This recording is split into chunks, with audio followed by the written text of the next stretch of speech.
история о том, как я работала в магазине и как Николай Чудотворец изменил мою жизнь навсегда.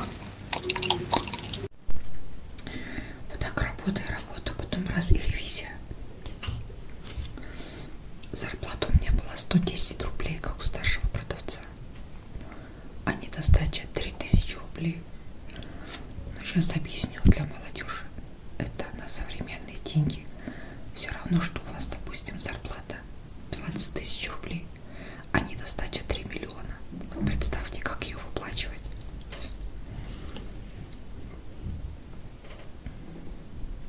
И так было несколько недостач, чуть с ума не сошла. Думала, меня посадят. Не помню, как-то уже мы выкручивались с заведующей. Как-то я работала там, не помню, но одну недостачу мне мама помогла выплатить. Она заняла у своих родственников деньги. Мы отдали эту недостачу. А она взяла кредит. Тогда еще кредиты давали, беспроцентные. Отдала родственникам эти деньги, а сама еще сколько-то лет выплачивала этот кредит, представляете?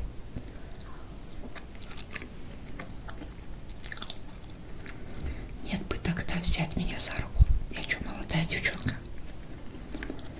20 лет еще не было.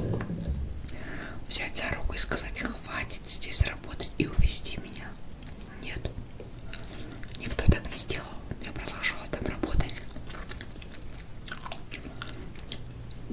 Выплачивать эти недостачи, вечно уставшие, вечно голодные, раздетые, разутые. В общем, это было настоящее испытание. Слава богу, меня не посадили. Я до того уже измучилась. Уволилась оттуда.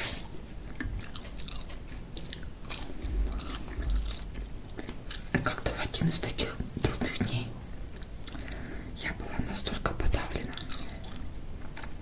И я попала к одной женщине, к своей знакомой. Она гадала. Я говорю: погадайте мне. Я говорю: так измучилась уже, я не могу уже, я жить уже не хочу. Она говорит: ты знаешь, что сделай? Иди в церковь, подойди, там есть такая икона Николай Чудотворец, и попроси его, вот все, что на душе, попроси. А я никогда в жизни не была в церкви. Ну ладно, пошла. Спросила там у бабушек: где Николай Чудотворец? Они говорят: вот он. Я подошла и все стала просить, рассказывать, как мне трудно живется, что я раздетая, голодная, что я вечно в долгах, что душа у меня болит страшно, страшно болит душа с самого детства. Какая-то всегда подавленность, тоска. Вы даже не представляете. Все рассказала, помолилась, попросила. И его потом подошла к иконе Иисуса Христа. И там еще как бы на всякий случай. И все, ушла. И вы знаете, стала наблюдать за своей жизнью, что происходит. Я уволилась с работы. И мне предложили другую работу в кафе официанткой. И только тогда я поняла, что значит быть сытой и одетой и обутой. Мне так было удивительно, что мы могли кушать все, что хотим, целый день. Нас кормили там вообще бесплатно. Это я сейчас понимаю, что там хозяин был молодой парень. Вот такой был дурачок, видимо. Все, что было на кухне, все ели. Куры, гриль, салаты, грибы, короче, мясо. Все мы ели, готовили, что хотели, просто так для себя. Бухгалтерша говорит: нам пойдемте приготовим кукси. А, пойдемте. Из этих продуктов все готовили, чтобы кушать самим. А парень был такой, видимо, директор, неопытный. Все нам разрешал. Потом до обеда никого не было, мы просто кушали, сидели, там столики накрывали. К вечеру накрывали столы, сверху накидывали по 20 рублей. И потом еще, конечно, как официанты делают чаевые, обсчитывали туда-сюда. Каждый день у меня была шабашка в дичь, как моя зарплата в магазине. Каждый день зарплата, представляете?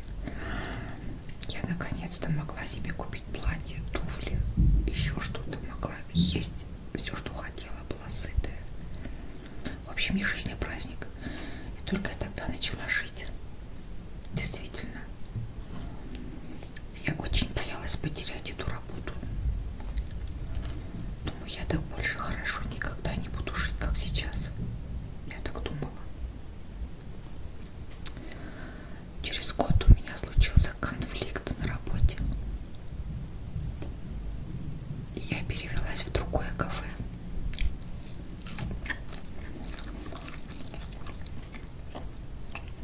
И там еще 4 года проработала.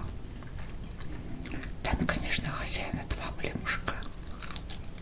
Уже в возрасте 40 с лишним лет, под 50 лет. Уже были опытные мужики.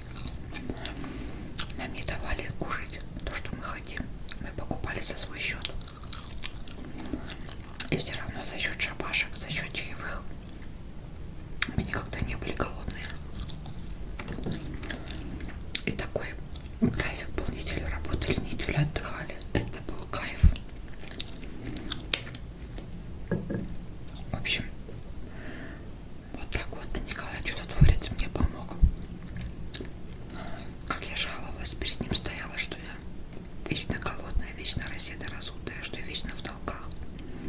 Тут все круто изменилось. Я была сытая, одетая, обутая. Я не... Вот так изменилась моя жизнь. Но мало того, что я стала жить благополучно, я и за квартиру могла платить. Мы с подружкой жили, квартиру снимали. Чувство тоски, которое преследовало меня с детства, никуда не девалось, оно все равно сидело во мне. Как бы благополучно я ни жила, чувство тоски всегда было со мной. Особенно если что-то в жизни случится там. Парень меня бросит, или я с кем-то расстанусь, или с подружкой поругаемся. Это было для меня землетрясение, катастрофа. Очень тяжело все переживала. В церковь стала ходить. Я поняла, что постоянно нужно молиться, просить. Каждый день прихожу с работы и молюсь, и молюсь, и молюсь, и прошу, и прошу, и прошу.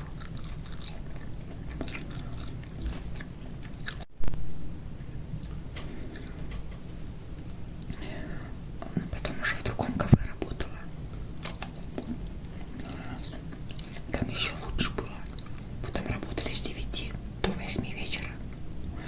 Также неделю работали, неделю отдыхали. Также шабашку делали, всегда сытые были. И работали недолго, только до 8 вечера.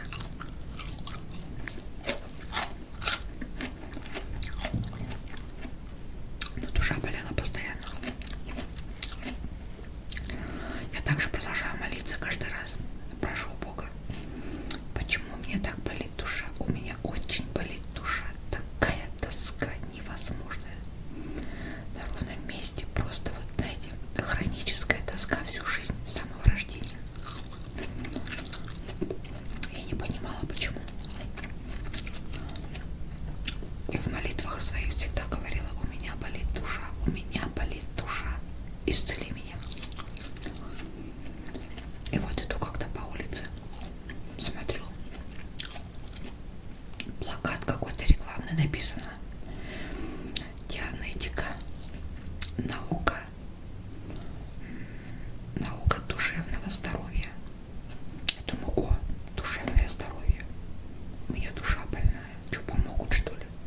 И зашла туда просто ради любопытства. Там сидела милая женщина. Ее звали Люба. Она была там организатором этого центра дианетики.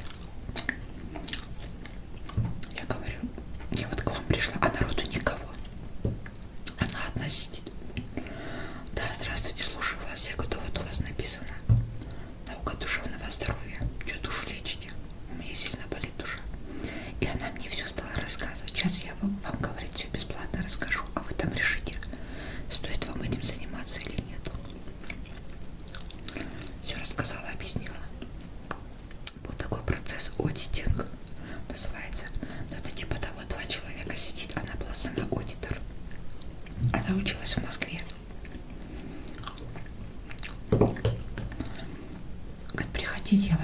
медитирую. Интенсив это 12,5 часов, тогда стоил $50. Это были бешеные деньги в то время.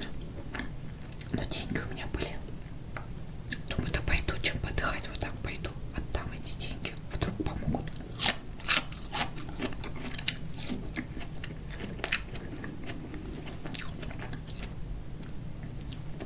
Она со мной стала беседовать, разговаривать, стала ей рассказывать из неприятных случаев своей жизни. Я должна была это все пережить заново и ей рассказать. Прошла один интенсив, 12,5 часов. Это, конечно, быстро, за 5 дней прошло. Ни черта ничего не помогло. Как душа болела, так и болит. Думаю, за такие деньги я больше не пойду.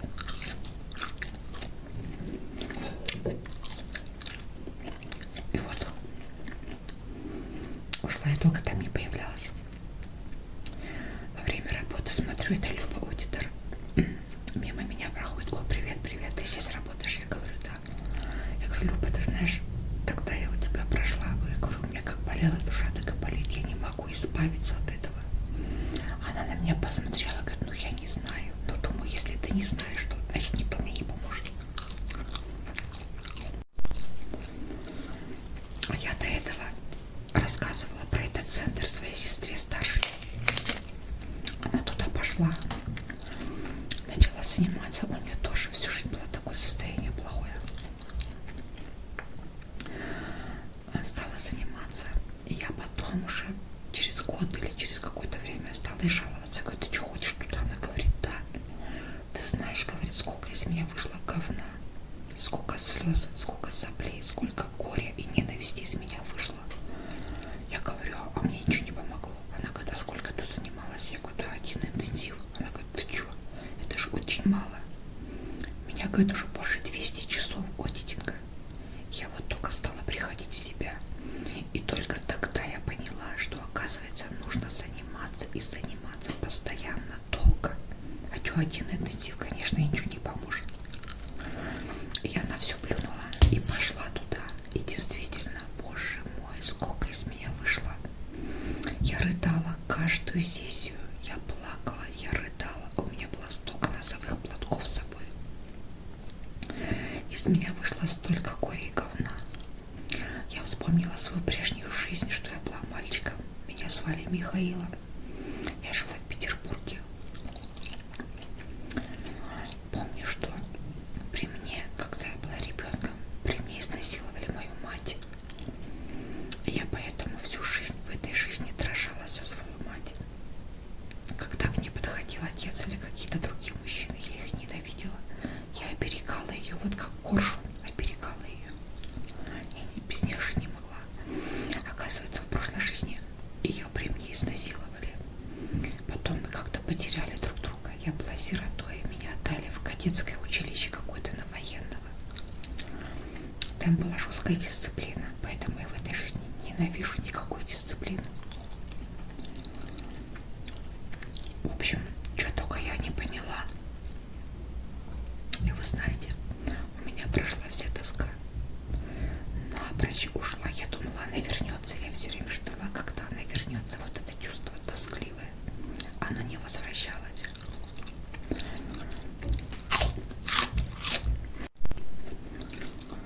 Это чувство тоски уже не вернулось никогда. Вот уже больше 20 лет прошло. Я стала смеяться. Почувствовала вкус жизни, почувствовала благополучие жизни. В общем, это просто чудо. Ну, еще, конечно, многое нужно рассказывать, но это долго. Может быть, потом, в следующий